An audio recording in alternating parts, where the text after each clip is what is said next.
There are various opinions about acceptance into heaven. Some people think that the poor are accepted, but not the rich. Some think that rich and poor alike are accepted.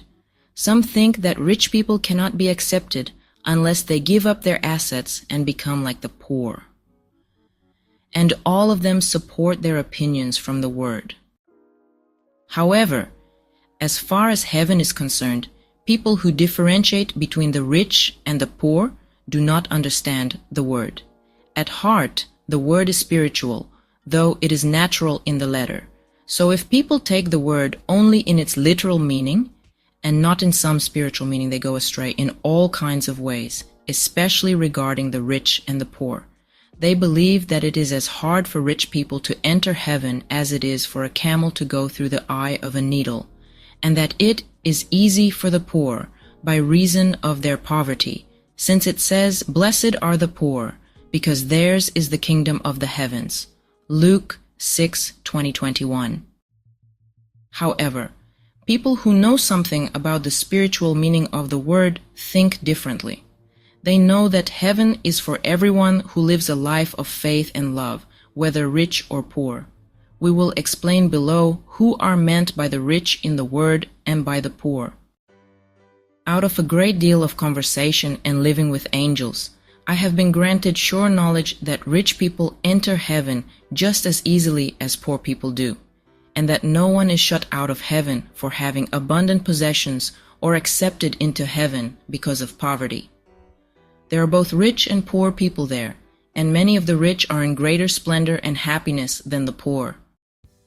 By way of preface, we may note that it is all right to acquire wealth and accumulate any amount of assets, as long as it is not done by fraud or evil devices. It is all right to eat and drink with elegance, as long as we do not invest our lives in such things. It is all right to be housed as graciously as befits one's station, to chat with others like ourselves, to go to games, to consult about worldly affairs. There is no need to walk around looking pious with a sad, tearful face and a bowed head. We can be happy and cheerful. There is no need to give to the poor except as the Spirit moves us. In short, we can live to all appearances just like worldly people. This is no obstacle to our acceptance into heaven as long as we keep God appropriately in mind and act honestly and fairly toward our neighbors. We can see from this that our outer nature accomplishes nothing. It is our inner nature which gives rise to the outer. Take, for example, people who behave honestly and do not cheat others solely out of fear of the law and loss of reputation, leading to loss of respect or profit. If that fear did not restrain them, they would cheat others as often as they could. Their thought and intent are fraudulent, even though their actions look honest in outward form. Because they are dishonest and fraudulent inwardly, they have hell within themselves. But if people behave honestly and do not cheat others, because this is against God and against their neighbor, then even if they could cheat someone, they would not want to. Their thought and intent are their conscience, and they have heaven within themselves. In outward form, the actions of the two kinds look alike, but inwardly they are totally different. One person can live like another in outward form. As long as there is an inward acknowledgement of the deity and an intent to serve our neighbor, we can become rich, dine sumptuously, live and dress as elegantly as befits our station and office, enjoy pleasures and amusement, and meet our worldly obligations for the sake of our position and of our business and of the life of both mind and body. So we can see that it is not as hard to follow the path to heaven as many people believe.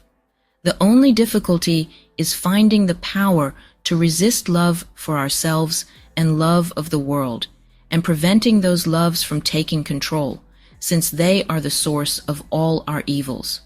The fact that it is not so hard as people believe is what is meant by these words of the Lord. Learn of me that I am gentle and lowly of heart, and you will find rest for your souls. For my yoke is easy and my burden light. Matthew 11:29-30. The reason the Lord's yoke is easy and his burden light is that to the extent that we resist the evils that well up from love for ourselves and the world, we are led by the Lord and not by ourselves. Then the Lord resists those things within us and removes them. I have talked after their death with some people who during their earthly lives had renounced the world and devoted themselves to a virtually solitary life, wanting to make time for devout meditation by withdrawing their thoughts from worldly matters. They believed that this was the way to follow the path to heaven. In the other life, though, they are gloomy in spirit. They avoid others who are not like themselves, and they resent the fact that they are not allotted more happiness than others. They believe they deserve it and do not care about other people, and they avoid the responsibilities of thoughtful behavior that are the means to union with heaven. They covet heaven more than others do, but when they are brought up to where angels are, they cause anxieties that upset the happiness of the angels. So they part company, and once they have parted, they betake themselves to lonely places where they lead the same kind of life they had led in the world. The only way we can be formed for heaven is through the world. That is the ultimate goal by which every affection must be defined. Unless affection manifests itself or flows into action, which happens in sizable communities, it is stifled, ultimately to the point that we no longer focus on our neighbor at all, but only on ourselves. We can see from this that the life of thoughtfulness toward our neighbor, behaving fairly and uprightly in all our deeds and in all our responsibilities, leads to heaven, but not a life of piety apart from this active life. This means that the practice of thoughtfulness and the benefits that ensue from this kind of life can occur only to the extent that we are involved in our occupations, and that they cannot occur to the extent that we withdraw from those occupations. Many people who devoted their energies to business and trade in the world, many who became rich, are in heaven. There are not so many, though, who made a name for themselves and became rich in public office. This is because these latter were led into love for themselves and the world by the profits and the positions they were given because of their administration of justice and morality and of profits and positions. This, in turn, led them to deflect their thoughts and affections from heaven and direct them toward themselves. For to the extent that we love ourselves and the world and focus on ourselves and the world exclusively, we estrange ourselves from the divine and move away from heaven. Broadly speaking, what lies in store for rich people in heaven is this: they live more elegantly than others, some in palaces where everything within gleams like gold and silver. They have everything they need for a useful life. However, they do not set their hearts on such things, but on their useful activities. These they see clearly and in full light, while the gold and silver are relatively hazy and shadowy. The reason is that in the world they had loved being useful and had loved gold and silver only as subservient means. What awaits rich people who do not believe in the divine being and reject matters of heaven and the church from their minds is quite the opposite. They are in hell, where they find filth and wretchedness and want. When wealth is loved as an end, it turns into things like these. And not only the wealth itself, but also what it is used for: the pampered living, the indulgence in pleasures, the wider and freer dedication to amorality, the self-exaltation over people they belittle. Because these riches and these functions have nothing spiritual in them, only earthly qualities, they turn to filth. The spiritual aspect of wealth and its uses is like the soul in a body, and like the light of heaven in moist earth. So a body without a soul becomes putrid, as does moist earth without the light of heaven.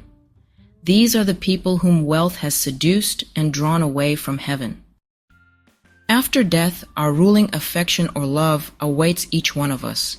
This is never rooted out to eternity, because our spirit is exactly like our love, and, what has not been known before, the body of every spirit and angel is an outward form of her or his love, that is completely responsive to the inner form, that is the character and mind of that spirit or angel.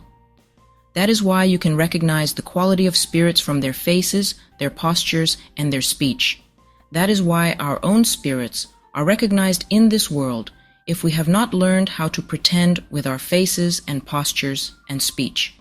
We may gather from this that our own eternal quality is that of our ruling affection or love. Poor people do not get into heaven because of their poverty, but because of their lives.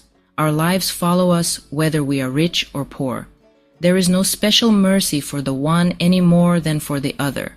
People who have lived well are accepted.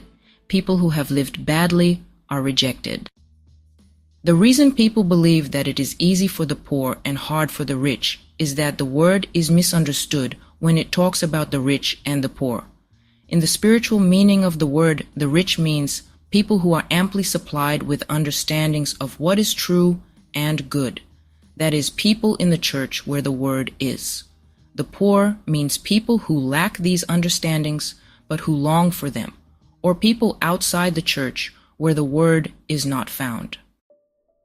The rich person, dressed in purple and fine linen, who was cast into hell, means the Jewish nation, because they had the word and were therefore amply supplied with understandings of what is good and true. They are called rich. The garments of purple actually mean understandings of what is good, and the fine linen means understandings of what is true. The poor person who was lying in the gateway and who longed to feast on the crumbs that were falling from the rich person's table, who was carried up into heaven by angels, means the non-Jews who did not have understandings of what is good and true, but who still longed for them. Luke 16:19-31. We need also to explain who are meant by the rich, of whom the Lord said, "It is easier for a camel to go through the eye of a needle than for a rich person to enter the kingdom of God." Matthew 19:24. The rich person here means the rich in both senses, natural and spiritual. Rich people in the natural sense are people who have abundant wealth and set their hearts on it, while in a spiritual sense, they are people who are amply supplied with insights and knowledge, for these are spiritual wealth, and who want to use them to get themselves into heavenly and ecclesiastical circles by their own intellect. Since this is contrary to the divine design, it says that it is easier for a camel to get through the eye of a needle. On this level of meaning, a camel means our cognitive and informational level in general, and the eye of a needle means spiritual truth.